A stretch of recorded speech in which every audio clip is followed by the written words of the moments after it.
Hello friends, नमस्कार। स्वागत है एक और नए शानदार वीडियो में। बात करने वाले हैं Indian railway RPF constable and SI का फॉर्म कैसे फिल करेंगी। स्टेप बाय स्टेप मैं आपको जो एक लाइव फॉर्म फिल करके बताने वाला हूं, ताकि आपको फॉर्म फिल करने में किसी प्रकार की मिस्टेक ना हो।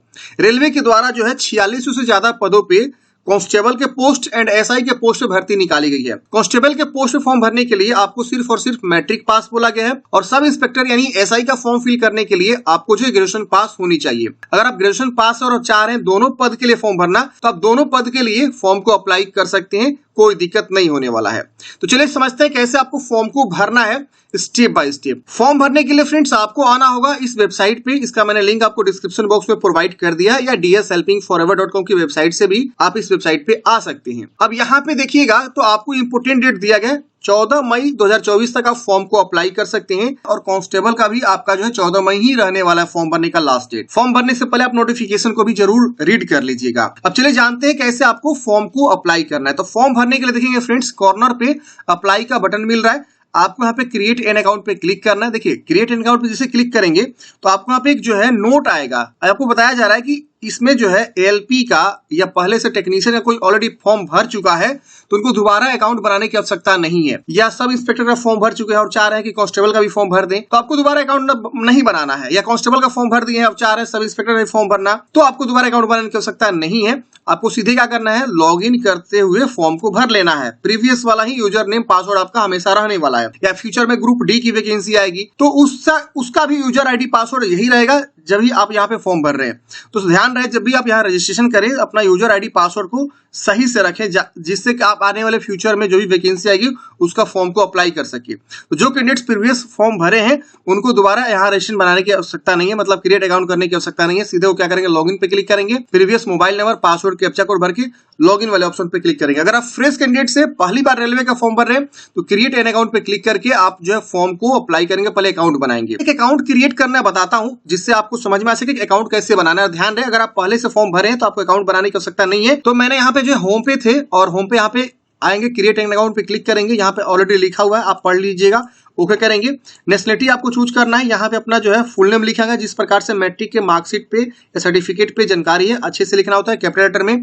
दोबारा फुल नेम को कंफर्म करना है। फिर ये पूछ रहा है कि आपने अपना कभी नाम चेंज किया, तो चेंज किया तो यस करेंगे, नहीं किए थे तो यहाँ पे आपको नो कर देना है। फिर अपना डेट ऑफ बर्थ की चॉइस करना है, जो भी आपका डेट ऑफ बर्थ है यहाँ से जो है ईयर को चूज करेंगे, फिर डेट को, फिर मंथ को, ऐसे आपको चूज कर लेना है। दोबारा डेट ऑफ बर्थ कंफर्म करेंगे, जेंडर बताएंगे मेल फीमेल, दोबारा जेंडर को कंफर्म करेंगे। यहाँ फादर्स नेम, फिर यहाँ पे फादर्स नेम को दोबारा लिखना है, मदर्स नेम दोबारा मदर्स नेम को लिखना है। फिर यहाँ पे आपको जो है आधार कार्ड का नंबर लिखना है और वेरीफाई यूजिंग आधार पे क्लिक करना है। तो आपका जो है आधार वेरीफाई होगा, सर्वर से फैच होकर डाटा वेरीफाई हो जाता है। अगर बस आधार कार्ड नंबर नहीं है तो आप इस पे क्लिक करेंगे, आपको जो यहाँ पे इस पे क्लिक करना होगा, और यहाँ पे आपको जो दूसरा आईडी प्रूफ चूज कर लेना है, जैसे कि pan card, voter ID card, passport, कोई भी आईडी प्रूफ चूज कर सकते हैं। उसका आईडी प्रूफ का नंबर क्या वो लिखेंगे, इश्यूइंग अथॉरिटी क्या है और प्लेस ऑफ इशू क्या है वो बताएंगे, और डेट ऑफ इशू क्या है। तो ये आपको जो है बताना होगा अगर आपके पास आधार कार्ड नहीं है उस केस में। तो अगर आधार कार्ड है तो आपको आधार कार्ड दे देना, इस पे क्लिक करके आधार कार्ड जरूर दे दीजिएगा। आधार नंबर लिखने के बाद से फ्रेंड जैसे आप इस पे क्लिक करेंगे, इस प्रकार से जो है डाटा आपका फैच हो जाएगा सर्वर से, और इसको आपको मिला लेना है कि आपका जो नाम है वो सही दिखा रहा है कि नहीं, डेट ऑफ बर्थ वगैरह सब चीज सही दिखा रहा है नहीं।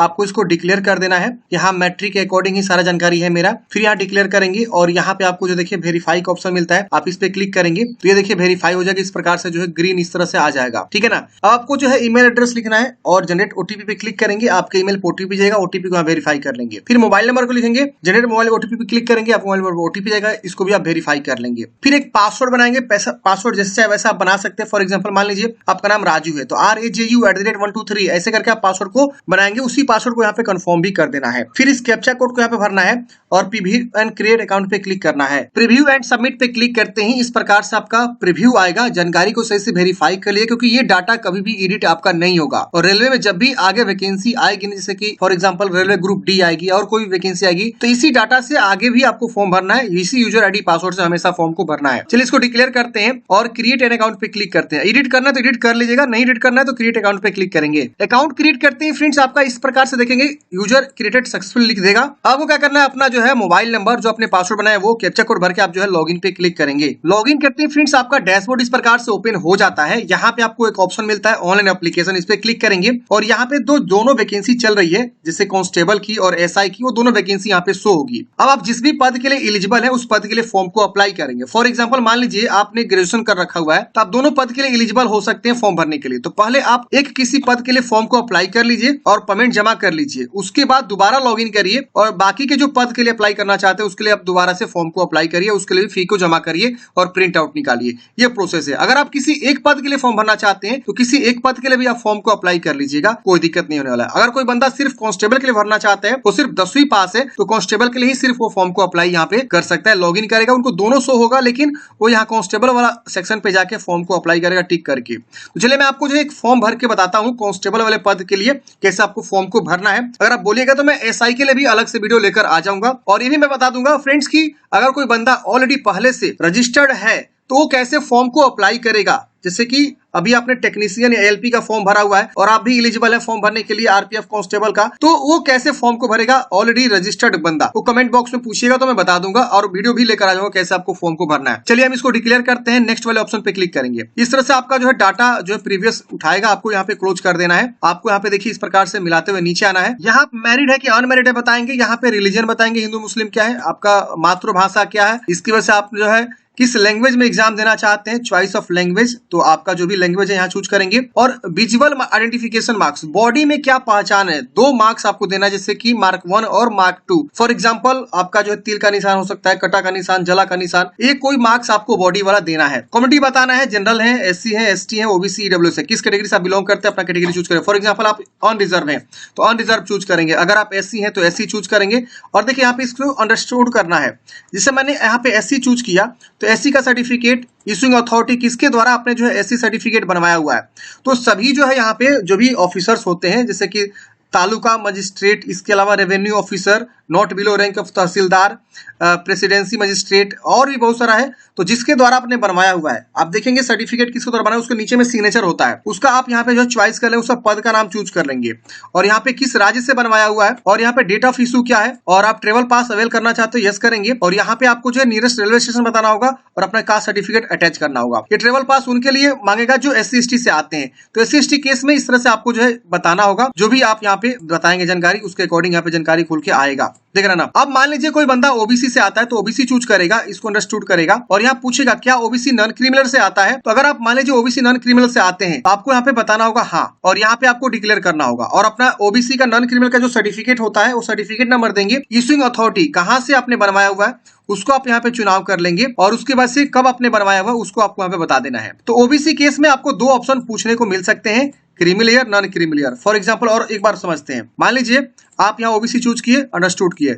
अब देखिए ओबीसी नॉन क्रिमिलियर कौन होता है, जिनकी फैमिली इनकम 8 लाख से कम होती है, ओबीसी नॉन क्रिमिलियर के अंतर्गत आता है। तो ये आपको ध्यान देना, अगर आपकी फैमिली इनकम 8 लाख से कम है और आप ओबीसी नॉन क्रिमिलियर के अंतर्गत आते हैं तो आप यहाँ पे यस करके आप अपनी जानकारी को देंगे। अगर आप नो करते हैं, मान लीजिए यहाँ पे नो कर देते हैं, तो आप यहाँ पे देखिए इस प्रकार से ऑप्शन खुल के आएंगे, समझ रहे ना। वही अगर आप ईडब्ल्यू से बिलोंग करते हैं तो ईडब्ल्यू को चुनाव करेंगे और ईडब्ल्यू का सर्टिफिकेट नंबर, इशूइंग अथॉरिटी और कब आपने जो सर्टिफिकेट बनवाया हुआ उसकी जानकारी आप यहाँ पे दे देंगे। तो इस तरह से आपको कम्युनिटी सही से ध्यान देना है और ध्यान रहे फॉर्म भरने से पहले आपके पास जो है कम्युनिटी सर्टिफिकेट यानी जो जाति प्रमाण पत्र है वो आपके पास होना चाहिए। ओबीसी है तो ओबीसी सर्टिफिकेट, नॉन क्रिमिलियर वाला, और ईडब्ल्यू से तो ईडब्ल्यू सर्टिफिकेट, एससी है तो जाति सर्टिफिकेट अपने पास जो है पहले से बनवा के रखेंगे, क्योंकि जब डॉक्यूमेंट्स वेरिफिकेशन होता है ना तो बोलता है कि फॉर्म भरने से पहले वाला जो है आप अपना सर्टिफिकेट को दिखाइए, ये विशेष ध्यान देना है। फिर यहाँ पे अपना जो एड्रेस को लिखना है, तो एड्रेस भरने में कोई भी दिक्कत आपको नहीं होनी चाहिए। फॉर एग्जाम्पल आप यहाँ पे अपना जो है राज्य चूज करेंगे, फिर यहाँ डिस्ट्रिक्ट चूज करेंगे और अपना एड्रेस लिखेंगे। फॉर एग्जाम्पल मान लीजिए आपका गाँव का नाम रामपुर है तो विलेज रामपुर, ऐसे पोस्ट भी है रामपुर तो मान लीजिए रामपुर ही आप यहाँ पे लिख देंगे। जो भी आपका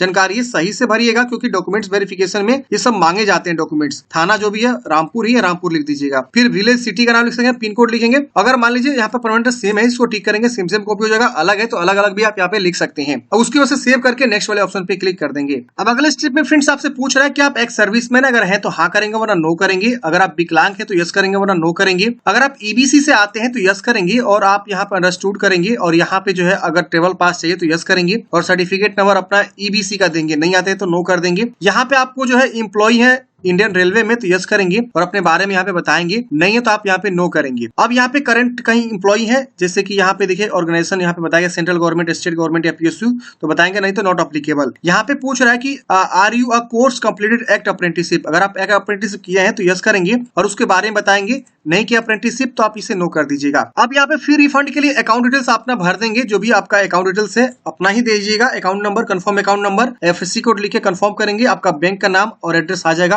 अकाउंट होल्डर का यहाँ पे नाम लिखना है, उसके बाद से आपको यहाँ पे सेव एंड नेक्स्ट कर देना है। अगले स्टेप में फ्रेंड्स आप देखेंगे तो यहाँ पे आपको जो एजुकेशनल क्वालिफिकेशन की जानकारी भरना होगा। यहाँ पे मैट्रिकुलेशन पहले बोला गया, यहाँ राज्य चुने किस राज्य से आप मैट्रिक पास किए हैं, डिस्ट्रिक्ट बताएंगे किस डिस्ट्रिक्ट से आप मैट्रिक पास है, फिर बोर्ड का नाम, आप जिस भी बोर्ड से पास किए मैट्रिक को आप यहाँ पे बता देंगे, फिर पासिंग डेट बताएंगे, तो आपके मार्कशीट के नीचे जो है पासिंग ईयर और डेट वगैरह लिखा रहता है, आप उसको यहाँ पे चूज कर लेंगे। फिर यहाँ रोल नंबर लिख के यहाँ पे ऐड पे क्लिक करेंगे, ये डाटा यहाँ पे ऐड हो जाएगा। सेव एंड नेक्स्ट करते हैं फ्रेंड्स। अगले स्टेप में आपसे पूछेगा फोटोग्राफ अपलोड करने के लिए और सिग्नेचर अपलोड करने के लिए। तो फोटोग्राफ का यहाँ पे गाइडलाइंस दिया हुआ है, आपको व्हाइट बैकग्राउंड का जो है यहाँ पे बताएगा फोटोग्राफ आपको क्लियर होना चाहिए। 6 महीने से ज्यादा ओल्ड आपको फोटोग्राफ नहीं यूज करना है। जेपीजी फॉर्मेट में यहाँ पे फाइल साइज दिया हुआ है और इसके अलावा आपको यहाँ पे पिक्सल भी दिया हुआ है। इसके वजह से नीचे में आप यहाँ पे क्या करेंगे, सिग्नेचर को जो है अपलोड करेंगे। यहाँ लिखा व्हाइट पेपर पे ब्लैक या ब्लू इंक से आपको सिग्नेचर करना है और इसका भी गाइडलाइंस यहाँ पे दिया हुआ है। तो फोटोग्राफ को यहाँ पे ब्राउज करके चूज कर लेंगे, फोटोग्राफ यहाँ पे अपलोड हो जाएगा। फिर सिग्नेचर को चूज करेंगे, आपका सिग्नेचर यहाँ पे शो हो जाएगा। फोटो सिग्नेचर अपलोड करने के बाद से नेक्स्ट करेंगे। यहाँ पे आपको डिक्लेयर करना है, यहाँ पे प्लेस लिखना है कि आप फॉर्म कहाँ से भर रहे हैं। तो अपना जो गाँव का एड्रेस लिख सकते हैं और यहाँ पे प्रीव्यू एप्लीकेशन पे क्लिक करेंगे, आपका पेज प्रीव्यू आएगा। जानकारी को वेरीफाई करें कि जहाँ सारा जानकारी मेरा सही है, अगर इसमें कुछ भी गलती है तो आप नीचे आके आप क्या करेंगे, इसको जो है डिक्लेयर करके इसे एडिट करेंगे। नहीं गलती है तो आप यहाँ पे जो है डिक्लेयर करेंगे और सबमिट कर देंगे। सबमिट करते हैं फ्रेंड्स, आपको यहाँ पे अगेन सबमिट करना होगा। अब यहाँ पे आप देखेंगे तो आपको जो है पे नाउ का ऑप्शन मिलेगा, पे नाउ का ऑप्शन पे क्लिक करेंगे, आपको इसको डिक्लेयर करना है, प्रोसीड करना है। प्रोसीड करते हैं फ्रेंड्स, आपका जो है पेमेंट गेटवे पे लेकर आ जाएगा। यहाँ पे आपके पास नेट बैंकिंग है, यूपीआई है, डेबिट कार्ड है, इसमें से कोई भी ऑप्शन को चुनाव करके आप जो है पेमेंट को जमा करेंगे और उसके बाद से फाइनल प्रिंट आउट निकाल के अपने पास जो हार्ड कॉपी सुरक्षित रख लेंगे। अगर आप चाह रहे हैं कि इसके अलावा हम जो है एसआई का भी फॉर्म भरें तो दोबारा आपको जो है अकाउंट बनाने की आवश्यकता नहीं होगी। आप लॉगिन करेंगे और लॉगिन करके जो है एसआई के लिए भी फॉर्म को अप्लाई करेंगे, पेमेंट को जमा करेंगे। तो हमने कांस्टेबल के लिए फॉर्म भर के बताया। अगर आपको चाहिए वीडियो एसआई के लिए तो एसआई के लिए भी हम अलग से वीडियो लेकर आ जाएंगे, अगर आप कमेंट बॉक्स में बताएंगे तो।